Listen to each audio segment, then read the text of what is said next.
Francesca Jones' journey. 8 fingers, 7 toes, 10 surgeries, Grand Slam debut. There was some luck involved for a player ranked 245 in the world to get a spot in the Australian Open qualification round.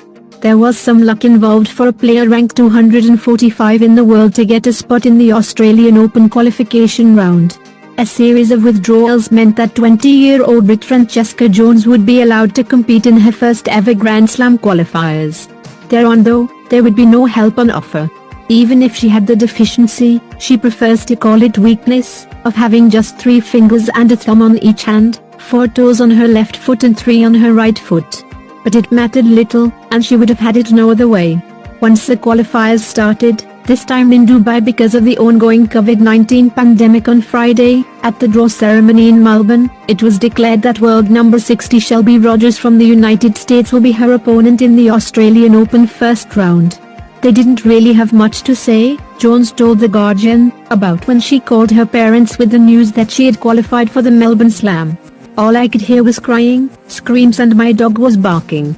It was quite an emotional call because obviously we've gone through a lot together. She was born with ectrodactyly ectodermal dysplasia syndrome, which affects the development of hands and feet.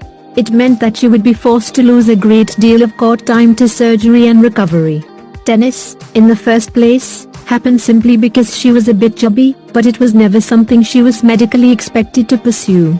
I went to the doctors and they told me I wouldn't be able to play tennis due to whatever disadvantages they thought I had, she had told the International Tennis Federation, ITF, during an interview. And that was kind of my decision that, you know what, you've said that, now I'm not going to prove you wrong. She used a racket with a special handle fitted so she could grip it while she was growing up. But having just 3 toes on her right foot, her dominant foot, meant she had to make adjustments that her peers on the tour were never required to. Balance is a big thing, she told the ITF. When you have less toes you automatically don't have much to put your weight into. Definitely, the balance is a big one and my body isn't built to become an athlete, let's say. But to me that doesn't mean it can't be. Curiously, despite her weaknesses, her game style is rather physical. She looks to work her opponents before using her heavy topspin forehand to kill off a point. It's a skill she developed at the same place 3-time Grand Slam champion Andy Murray learned to ply his trade, the Sanchez Gasol Academy in Barcelona, where she's been training since she was 9. Of course, that stint in Barcelona had been interrupted many times because she needed surgery. Despite the high-intensity nature of the sport today, she's remarkably never had an injury because of tennis. There's obviously a lot more risk of injuries. I've already had 10 surgeries. That's something I have to deal with in a different way.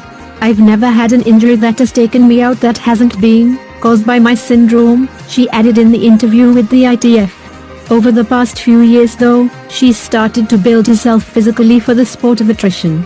She started working with weights just 2 years ago, putting in some gym work whenever she got a chance to during the busy tour schedule. The lockdown though meant she could focus more on building up her strength, helping her somewhat catch up with her peers. And though the 2020 season was truncated, especially for lower-ranked players who could not find many tournaments to enter into because of the pandemic, she's managed to rise rapidly from the 352 rank she held at the start of 2020 to the 245 she's currently on. She's expected to move up to 217 once the rankings are updated after the Australian Open. Against the odds and what was medically expected of her, she's now poised to become a legitimate Grand Slam competitor. No matter what anybody says, she's gotten there on merit. No luck involved. Please save the trees and nature, please subscribe to our channel. Thank you.